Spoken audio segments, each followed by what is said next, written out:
Bom dia a todos e todas. Hoje, o Silas Santos ministrará a terceira aula do curso Ferramentas Computacionais e Simulação na Física. Silas, podemos começar? Mas vamos lá. Simulações de física como ferramentas de ensino digital.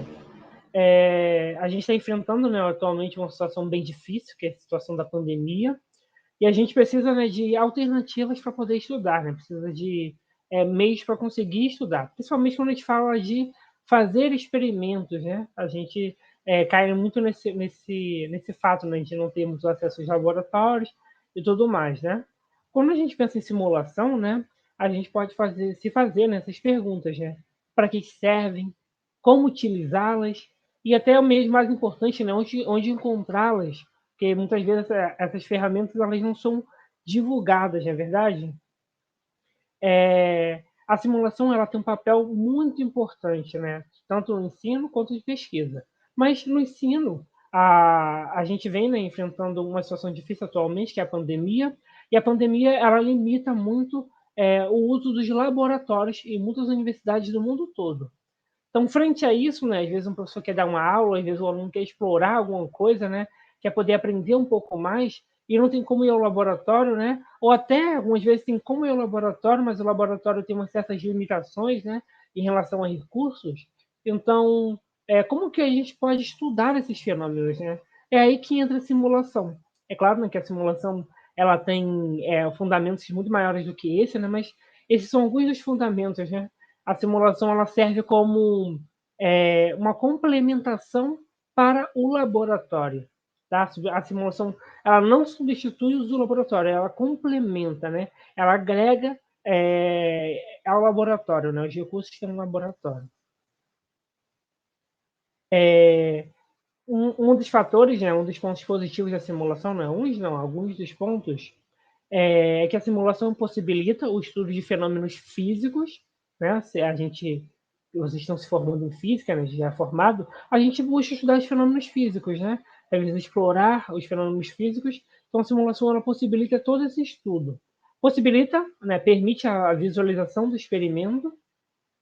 Na verdade, a gente vê que muitas vezes alguns experimentos são difíceis de visualizar a olho nu, às vezes precisa de um microscópio, ou até mesmo nem existe como meio de visualizar, né? Principalmente experimentos de física quântica. Então, a simulação ela permite, né, essa visualização dos experimentos. Esse é um fator realmente bem positivo para a simulação. E também possibilita a exploração dos conceitos estudados. A gente, muitas vezes, né, que estuda, que quer aprender um pouco mais, né, a gente quer explorar alguns conceitos físicos, quer verificar, né, a validade daquela lei, né, tudo que está acontecendo ali, toda a física por trás, a gente vai para o laboratório experimentar, né? Ou também vai para a simulação, né? Testar esses parâmetros, né? Variar os parâmetros, mudar, ver se está de acordo com a equação, está divergindo muito, por que está acontecendo isso, como que acontece. Então, a gente consegue explorar a fundo esses conceitos físicos. E também ela possibilita a análise e a comparação de resultados, que realmente um fator muito importante para quem mexe, né, com experimentação. Analisar os resultados, comparar os resultados, né, às vezes obter medidas experimentais no laboratório e quer verificar se está de acordo, né, com os previstos pela teoria, e vai para a simulação, simula um pouquinho ali, vê se está de acordo, se está bem próximo. Então, dá para fazer essa comparação e essa análise de resultados. Dentre muitos outros fatores positivos para a utilização da simulação. Né? É uma ferramenta que dá para agregar muito nos estudos, né? No ensino. Hoje eu quero falar com vocês especialmente sobre dois experimentos de simulação. Escolhi aqui dois experimentos históricos. Experimentos que marcaram, né, a história da física.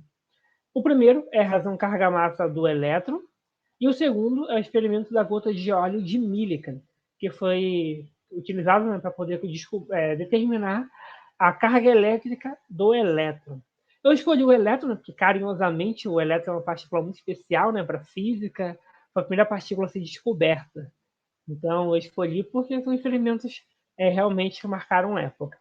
Vou explicar um pouquinho, né, sobre esses experimentos, como é que funciona, e tudo mais. A gente vai explorar a física por trás desses experimentos. A gente não vai apenas falar deles, mas vamos tentar obter equações, obter estimativas para esses experimentos.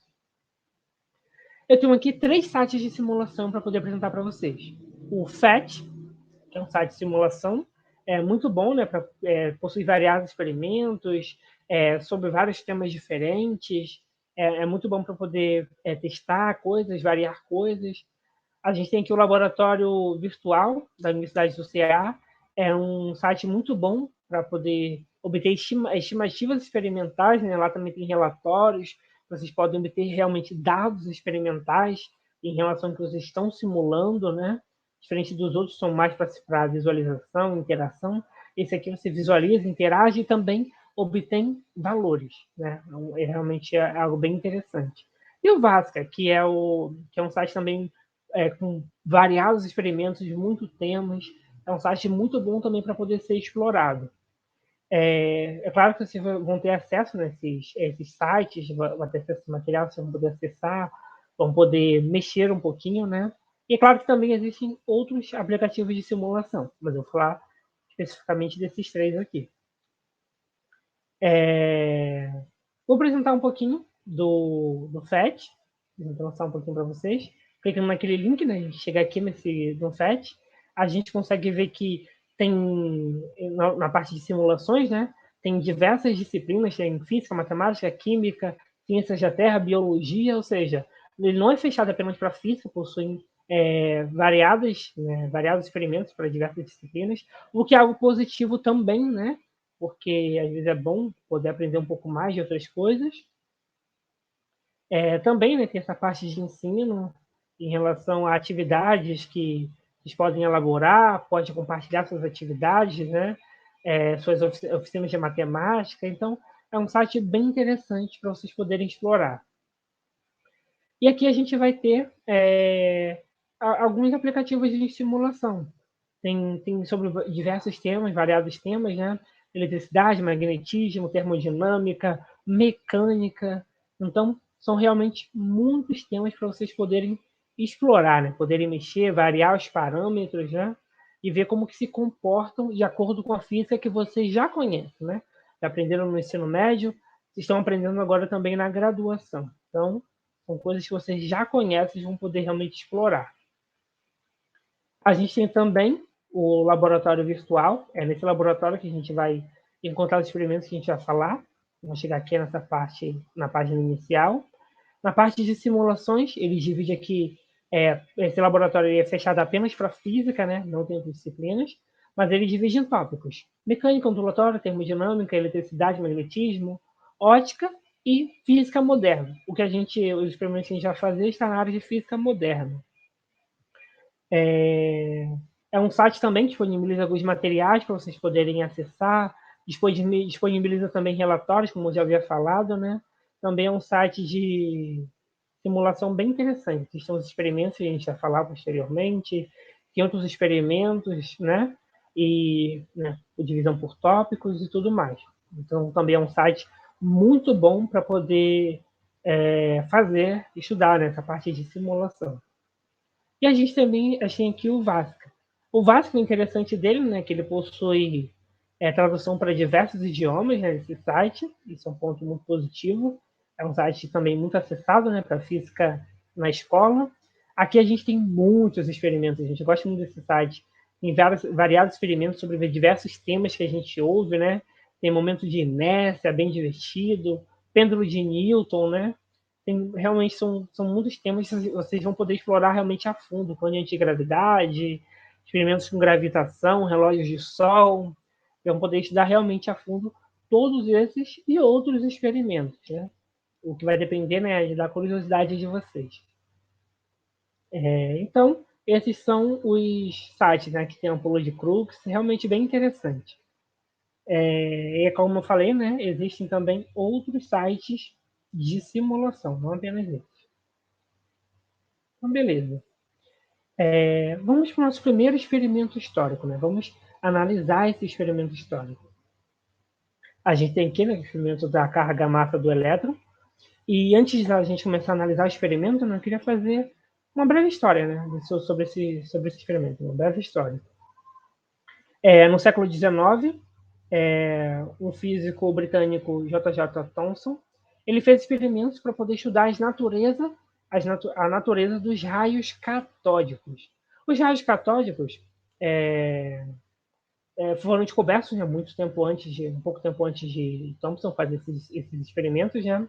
Eles foram descobertos por meio de um experimento muito conhecido, né, que é o tubo de Crookes, que é também chamado de ampola de Crookes, que é uma ampola como essa aqui, né? Nesse experimento, os cientistas faziam, né, testes, aplicando uma diferença de potencial entre dois eletrodos, né, um cátodo e um anodo, em gases, né, sob baixa pressão, gases rarefeitos. E eles observavam o seguinte, né, que ao aplicar essa diferença de potencial, né, uma alta voltagem, emanava um raio luminoso do cátodo em direção ao anodo, né? Então isso foi uma grande descoberta para aquela época. E por isso ficaram conhecidos como raios catódicos, por emanar do cátodo, do polo negativo da fonte. E fazendo experiências, né, com esses raios catódicos, o Thomson ele utilizou um aparato muito semelhante, né, a ampola de Crookes, né, bem semelhante mesmo. Ele só fez algumas modificações, né? Ele também submeteu, né, um gás a uma diferença de potencial altíssima, mas diferente dos outros, né, ele colocou nesse experimento duas placas paralelas, né? E conectou essas placas paralelas a uma bateria. Para quê? Para gerar nessa região um campo elétrico, devido na região entre as placas paralelas, né, vai ser formado um campo elétrico. E também utilizou dois ímãs para poder gerar um campo magnético. E ele queria verificar, né, o comportamento desses raios catódicos em relação a esses campos. E é claro, né, nessa época se tinha um bom conhecimento de física, né? E o que Thomson verificou é o seguinte, é que os raios eram desviados na presença dos campos elétricos e magnéticos. Ou seja, ele chegou à conclusão de que, pois, se para o raio ser desviado, né, para esses raios catódicos serem desviados, eles têm que possuir carga elétrica, né? A física na época dizia isso. Tem que possuir carga elétrica. E ele percebeu o seguinte, que os raios eram desviados sempre para o polo positivo da placa, né? Da placa positiva. Ou seja, só poderia ser, né, de acordo com a física da época, uns raios com cargas negativas, né? E, de fato, né, esses raios tinham cargas negativas, né? E posteriormente ficaram conhecidos como elétrons, né? O elétron de carga negativa, como a gente já conhece hoje, né? Thomson, por fazer esses trabalhos, né, dentre outros também com condução de eletricidade em gases, ele ganhou em 1906 o Prêmio Nobel na física. E também o Thomson, né, como vocês já conhecem, o modelo atômico de Thomson, né, aquele modelo do pudim de passas, né, e que tem o fluido esférico de carga positiva, em que nesse fluido, né, lá na superfície esférica, está imerso, né, estão imersas cargas negativas, né, elétrons, como se fosse um pudim com uva passas, né? A gente faz sempre essa analogia. Mas na época, fazer experimentos, né, com, com ampola de Crookes não era algo bem comum, né? Nessa época já existiam, né, técnicas de medição para poder medir a razão carga-massa de vários íons, como por exemplo o H+, mas o diferencial, né, do trabalho de Thomson foi que ele fez isso, né, com raios catódicos, né? Descobrindo assim uma natureza diferente. Então isso garantiu a ele, né, um importante prêmio Nobel. E Thomson, né, fazendo essa experiência, ele conseguiu determinar experimentalmente a razão carga-massa do elétron. E o que a gente vai fazer é o seguinte, a gente vai explorar um pouco desse experimento, né? De como que Thomson chegou nessa determinação da razão carga-massa. Então vamos analisar um pouco da física nesse experimento.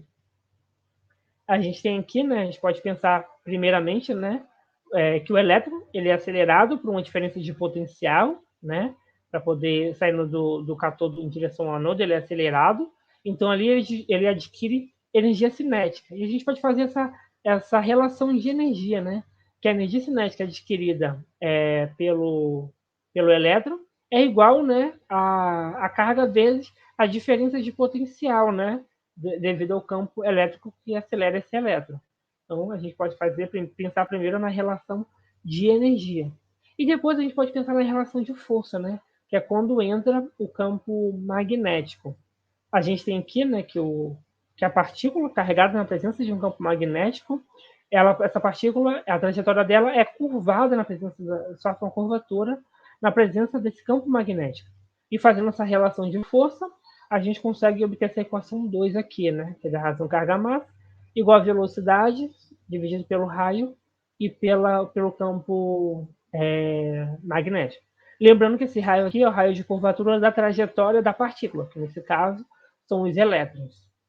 E uma coisa bem interessante quando a gente pensa em simulação, pensa em fazer experimentação, é o seguinte: é sempre trabalhar com variáveis que são possíveis de medir no laboratório.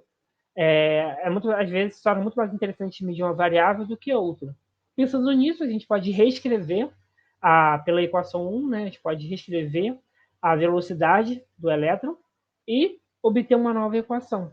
Essa aqui é a equação para a razão carga-massa, né? Fazendo as relações de substituição, a gente consegue chegar aqui, em que a razão carga-massa da partícula, né, é 2 vezes a diferença de potencial que a partícula é submetida, né, é dividido pelo raio vezes o campo elétrico, o campo magnético ao quadrado. E fazendo esses experimentos, né, então esses cálculos já eram previstos para a época, Thomson ele conseguiu obter uma estimativa para a razão carga-massa do elétron, que foi 0,74 vezes 10 elevado a 11 coulombs por quilograma. Isso aqui é o erro dessa estimativa. E comparando, né, com os valores já esperados atualmente, né, feitos com laboratórios mais refinados, né, com equipamentos mais modernos, o valor esperado para essa estimativa é de 1,75 vezes 10 elevado a 11 coulomb. Né? A gente pode ver que existe uma certa discrepância entre os valores, né? Mas para a época era um feito realmente magnífico, né? Conhecer essa natureza dos raios catódicos e conseguir tirar daí uma estimativa. Claro que hoje as coisas mudaram, né? Os experimentos são muito mais refinados. E uma coisa que vocês podem estar se perguntando, né, ou podem vir a se perguntar, é o seguinte: o que é necessário para poder fazer esse experimento, né? Por exemplo, se eu quisesse ir para um laboratório, por exemplo, o que eu preciso para poder fazer esses experimentos? Quais são os componentes, né, fundamentais para isso? Primeiro, né, a gente tem que pensar numa fonte de energia, né? Coloquei uma bateria aqui, a gente vive num mundo moderno, né? A gente já tem como plugar lá na tomada, né, na fonte de energia lá e tá ótimo. Então a gente precisa de uma fonte de energia. Precisa também de um vidro transparente contendo gás, né? Isso, claro, para poder visualizar. O gás só serve para poder visualizar a trajetória do elétron, porque quando o elétron for acelerado, né, ele vai fazer o gás brilhar. Então, contendo um gás, né, a baixa pressão, gás gera efeito nesse tubo. Duas placas, né, de alumínio ou de ferro, né, para poder gerar um campo por meio de placas paralelas, né, um campo uniforme, como vocês devem conhecer lá desde o ensino médio, campo uniforme. 2 ímãs, é claro que hoje em dia é muito melhor utilizar eletroímãs, né, você consegue calcular o campo magnético que é inserido ali, é muito mais interessante utilizar eletroímãs do que ímãs propriamente ditos, ímãs físicos, né, e utilizar também fios de conexão, né. Então, esses são os elementos básicos. Pode existir outros? Até pode existir, né, para poder completar ali, fixar tudo mais, né, montar o experimento direitinho. Mas esses são os componentes básicos para essa experimentação. Então, vamos lá, gente. Vamos ao que interessa para vocês, né, que é visualizar o experimento. Vamos para o de simulação, né? Vamos lá no laboratório virtual. Então, indo lá para o laboratório virtual, né? Esse link aqui. Eu filmei o experimento, tá, gente? Porque às vezes a internet pode dar aquela oscilada, aquela coisa toda. Então eu filmei e vou pausando o vídeo, né, e vou comentando em relação ao experimento. Aqui lá, logo na página de início, a gente já viu na opção de física moderna, né, que é onde estão localizados os experimentos. E logo o primeiro aqui já é a determinação carga-massa, né, o que a gente tem interesse. Então a gente vai aqui acessar, o experimento ele vai carregar. De cara aqui, a gente já tem o seguinte: a gente já tem um circuito elétrico aqui embaixo, onde estão conectados, né, os eletrodos.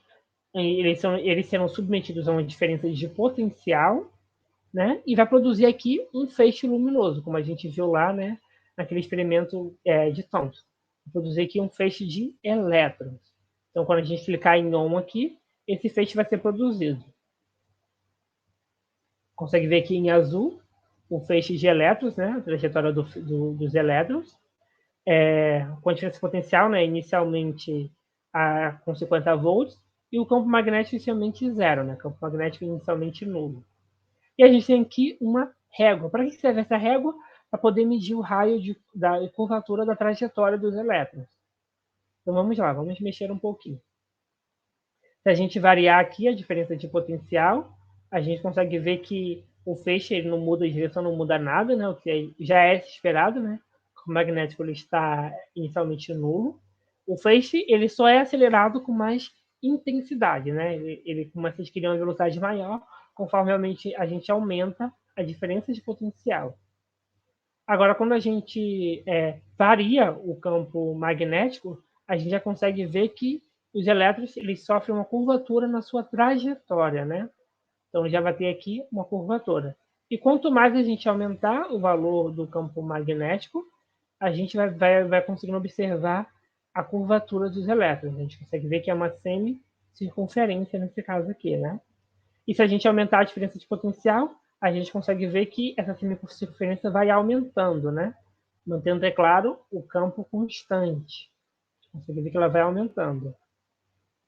E a régua, né, a gente posiciona o zero aqui na borda, onde os elétrons saem, e consegue medir aqui o raio, né? A gente sabe que a distância dessa borda aqui até essa é o diâmetro, e metade do diâmetro é o raio, né? Então, a gente consegue obter a medida do raio também, né? O valor do raio. Uma coisa interessante daí desse experimento, né? É poder tirar valores, né? Conseguir realmente dados experimentais. Fazendo o seguinte, olha só, se a gente variar, só botar só um pouquinho aqui, para um campo magnético de intensidade de 0,95 militesla, né, e um valor de 95 volts de diferença de potencial, a gente consegue obter aqui um diâmetro de aproximadamente 13 centímetros, que dá um raio de 6,5 centímetros. É claro, né, substituindo naquela equação, e antes disso, convertendo as unidades, tá? Quando vocês forem fazer esse experimento, tenham atenção às unidades de medida, a gente consegue obter uma razão carga-massa de 1,799 vezes 10 elevado a 11 coulomb. Se vocês quiserem, vocês podem fazer agora aí e verificar se esses valores são corretos, tá? Podem fazer rapidinho. Aqui estão os parâmetros, né? O campo magnético de 0,5 Tesla, 95 volts e 6,5 centímetros de raio. Então, a gente consegue obter uma primeira estimativa para a razão carga-massa. Está dentro daquilo que é esperado atualmente. Variando um pouquinho aqui os parâmetros, né? Se a gente variar um pouquinho os parâmetros, a gente consegue obter uma nova estimativa. Colocando, por exemplo, o campo magnético em 0,4 militesla, uma voltagem, digamos, de 50 volts, a gente já consegue obter uma razão carga-massa. Né? Primeiro a gente obtém um raio de 6 centímetros, né? A gente consegue ver que o diâmetro é 12, a gente obtém um raio de 6 centímetros, e uma razão carga-massa de 1,736 vezes 10 elevado a 11 coulomb por quilograma, né? Que é uma estimativa também dentro do valor esperado atualmente. Então, o experimento ele funciona de uma forma bem interessante mesmo.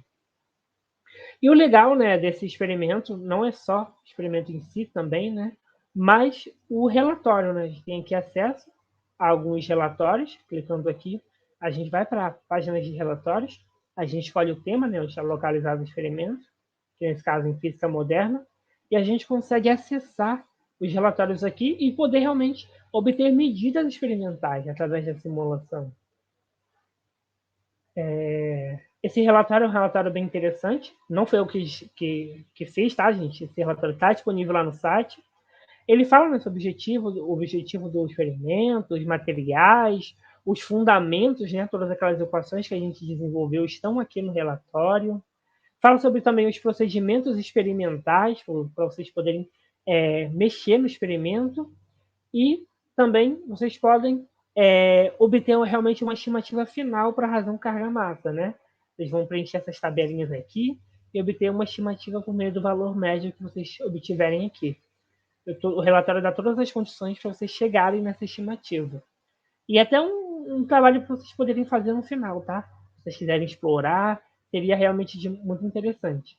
E aqui ele deixa um questionário muito bom, para poder ajudar vocês, né, a verificar se vocês conseguiram entender bem os conceitos por trás do experimento, conseguiram fazer toda a experimentação. É um questionário muito interessante. Então, tudo isso, né, é possível por meio da simulação. A gente vê que a simulação é algo realmente muito interessante, muito legal.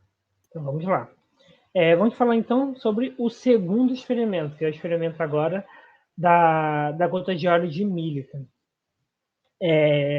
Millikan, ele foi um físico experimental americano e ele foi o primeiro, né, a conseguir determinar um valor para a carga elétrica do elétron, né? Ele conseguiu obter realmente uma estimativa para essa carga elétrica, trabalhando com experimentos envolvendo gotas de óleo, né? Que é o próprio título do experimento dele. E ele recebeu, em 1923, um prêmio Nobel por esses trabalhos sobre descargas elétricas, sobre cargas elétricas elementares. Então, ele acabou ganhando o prêmio Nobel por importantes contribuições dele, né, para a física. Na época de Millikan, muitas coisas já se conheciam, né? Já se sabia da existência do elétron, né? Já se tinha conhecimento sobre de que o elétron tinha carga elétrica e a carga elétrica era negativa, só não sabiam o valor, né? Mas sabiam da razão carga-massa do elétron, então já se tinham bastante conhecimentos. E também, naquela época, já existiam várias técnicas experimentais para poder determinar esse valor da carga do elétron. A diferença era a limitação dessas técnicas. E esse foi realmente o diferencial do trabalho de Millikan. Gente, cá entre nós, né, medir a carga elétrica de um elétron é algo bem difícil, né? Mas medir a carga elétrica de uma gota carregada é um pouco mais viável. Por quê? Porque a partir dessa gota carregada, você consegue saber a carga elétrica de apenas um elétron. Sabendo que essa gota carregada, né, vai ser carregada com vários elétrons. E esse foi o diferencial do trabalho de Millikan. Naquela época, de acordo com as técnicas experimentais, né, eles faziam trabalhos muito parecidos. E a diferença era o seguinte: era a gota. A gota era muito difícil de manter essa gota firme por muito tempo, porque essa gota ela acabava evaporando, porque é muito pequena a gota. É tão pequena que tem que ser vista por um microscópio. Então, essa gota acabava evaporando. E Millikan, utilizando técnicas experimentais, né, experimentos famosos, conhecidos, né, como, por exemplo, o experimento de Charles Wilson, né, com a câmara de nuvens, obtendo utilizando essas técnicas experimentais, ele conseguia fazer com que a gota permanecesse por mais tempo. E daí conseguia obter medidas experimentais. Isso foi realmente o potencializador do trabalho de Millikan. E assim, né, ele conseguiu determinar a carga elétrica do elétron. Então vamos lá, vamos conhecer um pouquinho desse experimento. Aqui a gente tem um esquema representativo desse experimento de Millikan, e em que a gente tem aqui uma região onde são borrifadas as gotas de óleo, e logo abaixo a gota de óleo vai passar por um buraco, onde vão ter aqui um par de placas paralelas, produzindo o campo elétrico aqui praticamente uniforme, né, separado em distância D. E a partícula, né, esse campo elétrico, claro, é produzido por uma diferença de potencial, e a gota de óleo aqui ela vai sofrer um monte de forças, né? Vai sofrer ação de muitas forças. Empuxo, força elétrica, né? Devido ao campo elétrico, ou a própria força-peso, né? Devido à força gravitacional, e a força de arrasto. E o legal desse experimento, gente, é que a gota, né? Inicialmente, ela vai ser acelerada para baixo e vai chegar um momento em que essas forças elas vão se equilibrar. Por quê? Porque a força de arrasto, né, junto com as outras forças, vão acabar fazendo com que a força resultante seja nula. Então, a partícula vai atingir uma velocidade que a gente chama de velocidade terminal, né? Que é o máximo da velocidade que ela consegue atingir, nesse caso, que é o momento em que as forças se equilibram. E é claro, né, para poder visualizar esse experimento, é necessário um microscópio, porque essas gotas são muito pequenas. O que a gente vai fazer é analisar a física por trás desse experimento. Existem duas situações. A primeira situação é a gota descendo. Gota descendo, a força elétrica vai estar numa direção, a de arrasto também, e o empuxo também. Quando a gota e a outra situação, né, é a gota subindo. A gota subindo, a força elétrica também vai estar em uma outra direção, a força de arrasto também em outra, e também subindo, as forças vão se equilibrar, né, resultante das forças vai ser nula, e a gota vai novamente atingir uma velocidade terminal de subida. Então, vão ser a partir dessas velocidades que a gente vai analisar todo o experimento envolvido, né? Todos os parâmetros envolvidos. Então, vamos lá, gente. Vamos já para o experimento. Vamos analisar a física no experimento. Vamos considerar o primeiro caso da força descendo. Coloquei aqui velocidade V1. Velocidade constante porque ela alcançou a velocidade terminal. Vamos pensar nas forças sobre a gota, né? A gente pode pensar primeiro pensando em forças, né? A gente vai ter para baixo o peso e a força elétrica. Lembrando que inicialmente o campo elétrico está para baixo, né? A força elétrica está para baixo. A gente vai ter para cima o empuxo. Por que empuxo? Porque ela vai estar no ar, então vai ter um empuxo gerado pelo ar. E a força de atrito, né? Que chama de força de arrasto, que é a força, nesse caso aqui, né? De atrito viscoso, né? Porque a gota ela tá no ar, né? O ar é um fluido, né? Então a gente vai considerar também a força de atrito viscoso sobre a gota. Para simplicidade de cálculo, né, a gente vai considerar o empuxo como nulo, né, aproximadamente zero. Por quê? Porque fica mais fácil a gente poder analisar a equação. A gente está fazendo isso, né, só por simplicidade mesmo, porque também o empuxo é bem menor do que as outras forças. Só por isso mesmo. Se vocês quiserem fazer depois esses cálculos considerando o empuxo, refaçam. Refaçam porque é uma ótima estimativa também. E vamos ter um ótimo valor também. Então vamos lá, né? Escrevendo a segunda lei de Newton, para isso aqui, né? A gente vai ter que a força de arrasto menos o peso menos a força elétrica é igual a zero. E manipulando essas equações, né? A gente pode reescrever essas equações, reescrever o peso, e reescrever a força elétrica e também a força de atrito viscoso em variáveis mais conhecidas, né? Mais fáceis de se medir também no laboratório, né? A gente reescreve o peso como 4/3 do raio ao cubo, a densidade da gota e a gravidade, a força elétrica, né, como sendo a carga, a diferença de potencial e a distância entre as placas, né, que também é conhecida, e pela lei de Stokes, talvez alguns de vocês já tenham ouvido falar, ou se não ouviram, irão ver, né, irão ouvir falar sobre a lei de Stokes, a gente consegue obter, né, um fator N aqui, que é o coeficiente de viscosidade do fluido, no caso o ar, o raio da gota, né, e a velocidade terminal da gota. Então, substituindo isso aqui, né, manipulando as fórmulas, a gente consegue chegar numa primeira equação, né, no caso da gota subindo. No caso da gota descendo, a gente vai ter as seguintes forças. A força peso e força de arrasto, né? A força de arrasto estava para cima antes, agora está para baixo, né? A gente vai ter a força de empuxo e a força elétrica. A força elétrica estava para baixo, agora está para cima. E considerando novamente, né, o empuxo como aproximadamente nulo, a gente pode, pela segunda lei de Newton, né, a gente consegue chegar aqui a força elétrica menos a força de atrito viscoso menos o peso é igual a zero, né? Então a força resultante é zero. E reescrevendo novamente, né, as equações, em termos das variáveis de interesse, a gente consegue obter essa equação aqui e chegar numa equação 2, né, para a gente poder conseguir relacionar essas equações. Relacionando a equação 2 com a equação 1, a gente consegue fazer o seguinte: se a gente subtrair as equações, a gente consegue chegar numa equação para o raio da gota, onde o raio da gota vai depender da viscosidade, né, do fluido, e, mais importante, né, das diferenças entre as velocidades de descida e de subida. Então, vai depender dessas diferenças de velocidades e da densidade da gota, né? A gente consegue obter essa estimativa para o raio. Estimativa não, essa equação para o raio. E somando essas equações 1 e 2, a gente consegue chegar a uma equação para a gota.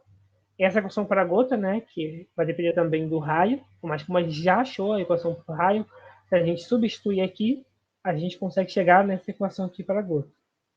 Essa equação aqui para a gota depende de um C, que é um valor constante, eu coloquei aqui, o C, que é um valor, né, que depende só de termos constantes, ou seja, você não precisa ficar calculando várias vezes, se você for calcular a carga, não precisa calcular várias vezes, calcula uma vez só e já está aqui o C. O C já está aqui. Então, ou seja, a carga ela vai depender basicamente das velocidades terminais, né, subida e descida, e da diferença de potencial, né? São parâmetros mais interessantes, né? De acordo com a simulação que a gente tem, a gente consegue obter estimativas das velocidades e também da diferença de potencial. Mas você pode estar se perguntando assim, mas Silas, se eu for para um laboratório e não conseguir medir a velocidade, como que eu vou conseguir isso, né? Você sabe a distância entre as placas, você pode medir o tempo, né? Em que a partícula ela demora, né, para subir, né, devido a uma distância, depois para descer. Então dá para se obter de outras formas essas medidas de velocidade, tá bom? Mas no experimento, na simulação, eles já mostram para a gente essas medidas de velocidade. Então são parâmetros um pouco mais interessantes. Millikan ele fez algumas observações em relação ao experimento dele. Ele observou o seguinte, que a carga da gota eletrizada, né, devido ao atrito com o fluido, era o seguinte, era um valor inteiro vezes uma constante. Como assim, né? Ele pegou esses valores, né, fez colocando um gráfico, né, fez um ajuste, né, e percebeu que sempre tinha um número inteiro, né, um número inteiro multiplicado sempre por uma mesma constante. E essa constante foi conhecida como a carga elementar do elétron. Por quê? O valor de uma única carga, a carga de um único elétron, vezes o número total de elétrons, vai dar o número da carga da gota eletrizada. Então, Millikan conseguiu chegar nessa conclusão. E o experimento dele, né, de acordo com o experimento dele, ele obteve uma estimativa para essa carga elétrica do elétron, que foi aproximadamente 1,59, né, vezes 10 a menos de 9 coulombs, que é muito, muito, muito próximo do valor esperado atualmente, né, que é 1,602 vezes 10 a menos de 9 coulombs. Então, foi bem preciso no experimento de Millikan, muito bom, né, ainda mais para a época. Então, foi algo realmente um feito extraordinário. Uma coisa também, pessoal, que você pode estar se perguntando é o seguinte: se a gente fosse, digamos assim, para um laboratório, né? Está aqui na simulação, está tudo descrito lá, né? Se a gente fosse para um laboratório, ou também, né, se a gente fosse construir uma simulação, quais seriam os elementos realmente, assim, digamos, essenciais para isso, né? A gente precisaria, né, de uma fonte de energia, né, como a gente tinha falado, uma fonte de energia, placas, né, para poder gerar, placas condutores, para poder gerar a diferença de potencial, produzindo um campo elétrico, um vidro transparente, para se poder conseguir visualizar, né, a gota, um borrifador, né, grosseiramente falando, né, um borrifador, e fios de conexão, né? Precisa borrifar as gotas ali, fazer com que elas passem pelas placas e observar, né, o comportamento dessas gotas, sabendo, né, de toda a física que a gente já viu por trás. Então vamos lá, vamos conhecer esse experimento. Vamos lá no site de simulação. A gente vai de novo, né, no laboratório virtual, que a gente quer obter aí algumas estimativas. Como eu já tinha falado, né, vem aqui na parte de simulações, física moderna. Aqui está o experimento da gota de óleo de Millikan. Só clicar e esperar carregar um pouquinho do experimento. A gente já consegue aqui ver aqui de cara, né? Aqui esses traços aqui são as placas paralelas, já conectadas, né, ao polo negativo e ao polo positivo. A gente consegue ver aqui um comutador que vai alterar esses polos. Esse pontinho verde é a gota de óleo, e essas placas são submetidas a uma diferença de potencial. E também estão separadas a uma distância conhecida, né, de 2,5 milímetros. Né? Se a gente clicar aqui em borrifar, vamos dar uma olhadinha. Clicando em emborrifar, a gota ela já começa a sofrer a ação das forças. E observe o seguinte, deixa eu só voltar só um pouquinho, assim que a gente emborrifar, e a gota vai descendo. Ó. Observe o seguinte, que a gota está descendo com uma velocidade já constante, ela não muda, a velocidade não vai mudar, a não ser que eu mexa aqui na diferença de potencial, aí muda. Mas para essa diferença de potencial, ela vai descer com velocidade constante. E negativa, né? Porque está para baixo. Agora, se a gente mudar, a gente aumentando a diferença de potencial, a gente consegue ver que o valor da velocidade aumenta, né? Só que negativamente, porque está para baixo, mas a partícula, a gota de óleo, ela vai descendo mais rápido, isso devido à diferença, né? Devido à ação da força elétrica, né? Vai descendo mais baixo. E se ela chegar aqui no final, né? A velocidade vai dar zero, ela vai sair da placa, vai precisar de uma nova gota. Então, beleza. Se a gente mexer agora no comutador, a gente vai observar o seguinte, que a partícula vai mudar o sentido. Ela estava descendo, agora está subindo. E reparem que a velocidade já mudou, né? A velocidade de subida ela é menor do que a de descida, né? Isso também, pela física, já é de se esperar, né? A velocidade de subida ela é positiva, e dessa vez ela é constante, já que está para cima, né? Claro, considerando para cima o eixo positivo e para baixo o eixo negativo, né? Já consegue ver que a velocidade de subida ela é constante, ela vai mais rápido, a gota vai acelerando só. Vai acelerando e desacelerando conforme eu for aumentando e diminuindo a diferença de potencial. Então, se a gente for variando, né, a diferença de potencial, a gente consegue variar as velocidades das gotas. Eita, desculpa, gente. Acho que eu voltei um pouquinho aqui. Deixa eu botar para cá. Não, aqui não, desculpa. Variar as velocidades das gotas. E também a gente consegue obter desse experimento, né, algumas... Caramba, tá mudando sozinho. Consegue obter aqui... Gente, desculpa, tá mudando sozinho aqui.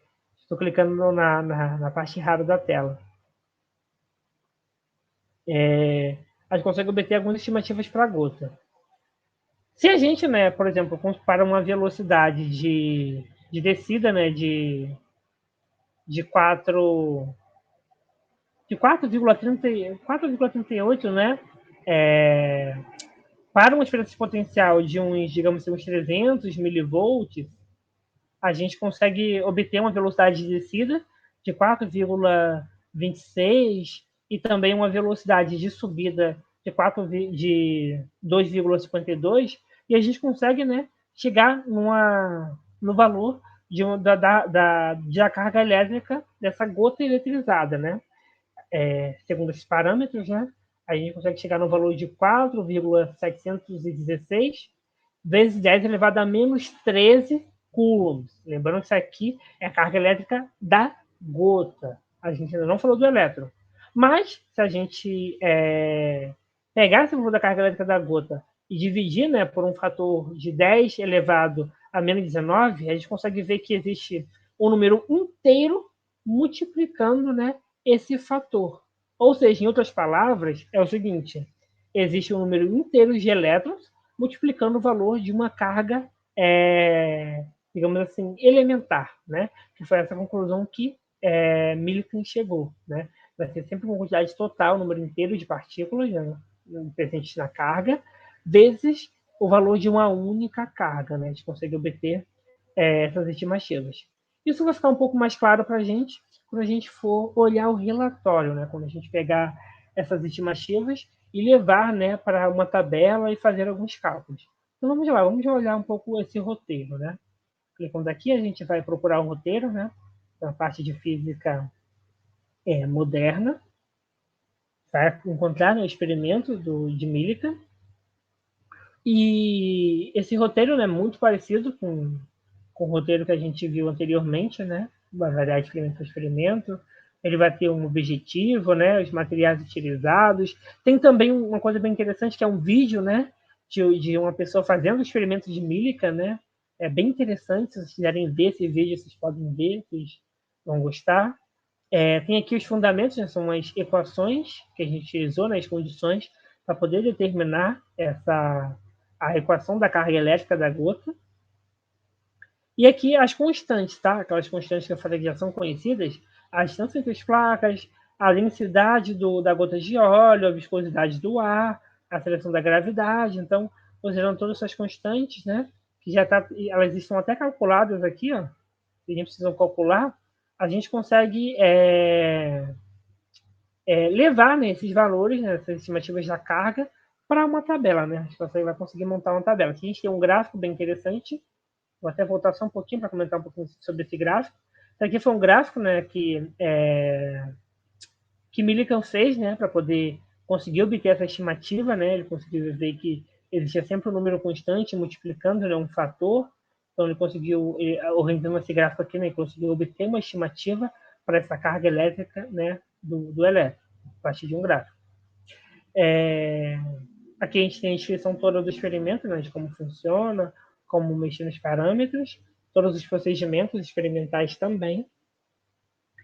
E tem essa tabela aqui, achei essa tabela bem interessante, porque vocês vão poder variar, a tabela ela mostra como que vocês vão variar os parâmetros, né? Vocês vão fazer várias medidas, vocês vão meter estimativa de velocidade, de descida, de subida, o raio, e também, né, a carga da gota.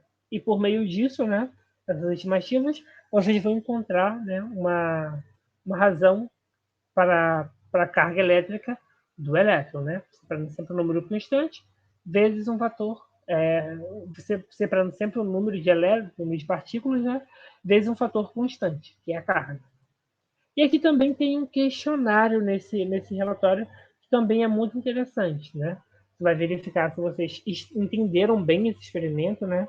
Como é que funciona, o que acontece se a gente variar algumas coisas, né? E para poder realmente verificar se teve um entendimento profundo, né? Em relação a esse experimento. Aqui, gente, já tem um FAT aqui, eu já selecionei um experimento para a gente poder analisar aqui, que tem que carregar, né, sobre esse experimento. Eu vou apresentar um pouquinho para vocês, né, para saber como que a gente explora o experimento, né, como que a gente pode variar os parâmetros e entender, né, porque uma coisa é fazer cálculos, outra coisa é entender realmente os conceitos por trás, né, um pouco mais profundamente. Aqui tem algumas descrições, né, sobre os experimentos, mostra algumas etapas do experimento, né, como a gente consegue variar. Vamos entrar um pouquinho no experimento, vamos lá. Eu tinha separado, né, que tem introdutório, tem a parte que você vai conseguir envolver o atrito, né, saber como se comporta com atrito, como que se comporta quando a curva é um pouco diferente, né, como no parque, em parque de diversões. Vamos primeiro nessa parte de introdutório, vamos tentar entender, né. Eu acho esse experimento bem divertido, né. Aqui ele vai mostrar, a gente pode selecionar, né, para poder mostrar os gráficos das energias cinética, potencial e térmica, né, como que elas se comportam. Gráfico de barras também mostrando, né, energia cinética, potencial, térmica, né, e a total, né, se a gente pensar em termos de energia mecânica, né, conservação de energia, já que aqui possivelmente não vai ter atrito, né, a não ser que a gente coloque o atrito. A gente consegue ver aqui, né, as alturas em metros que a pessoa consegue chegar, verificar se realmente está condizendo, está de acordo, né, com o esperado. Vamos lá, vamos pode muito falar dele e mostrar, né?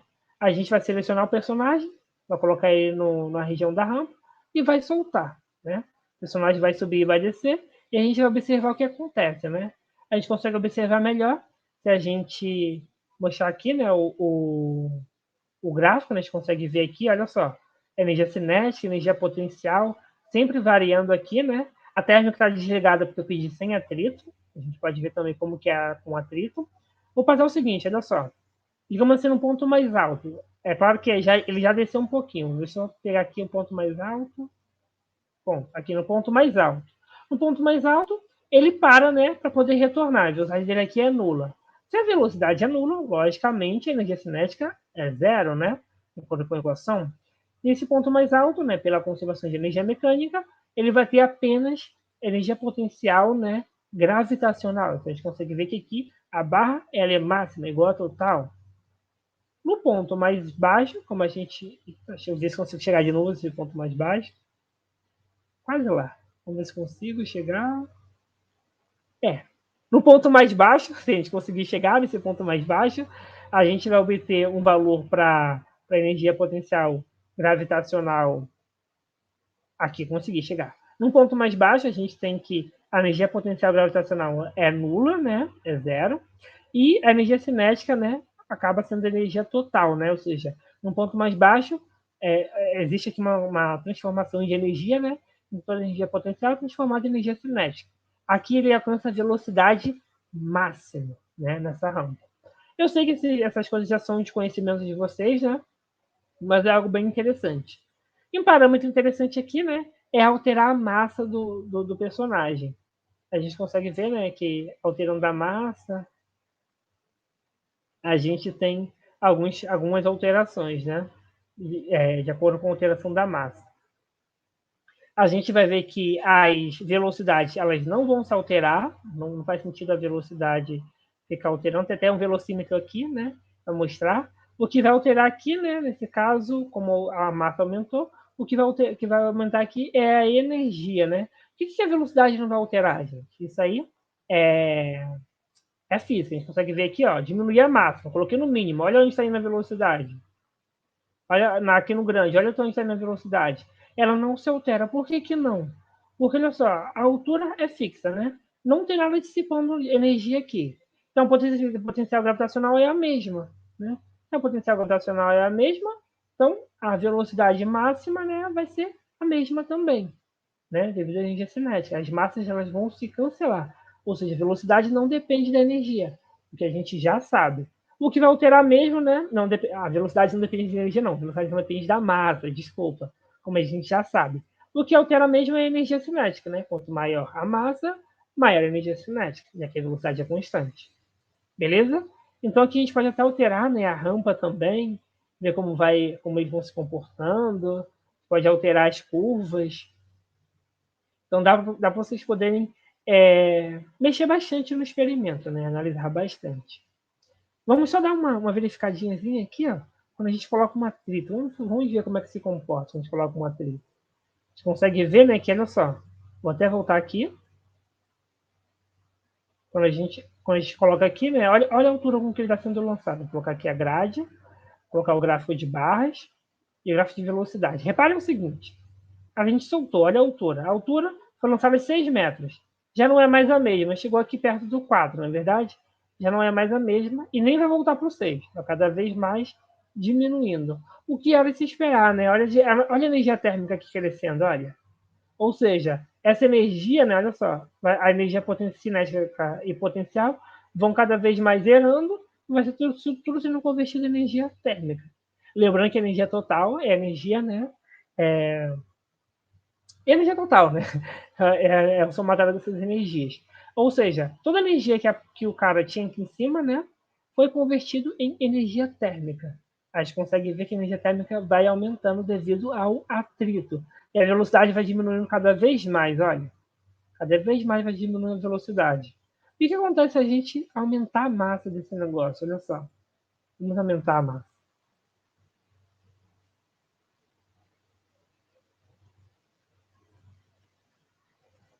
Consegue ver que não muda muita coisa, né?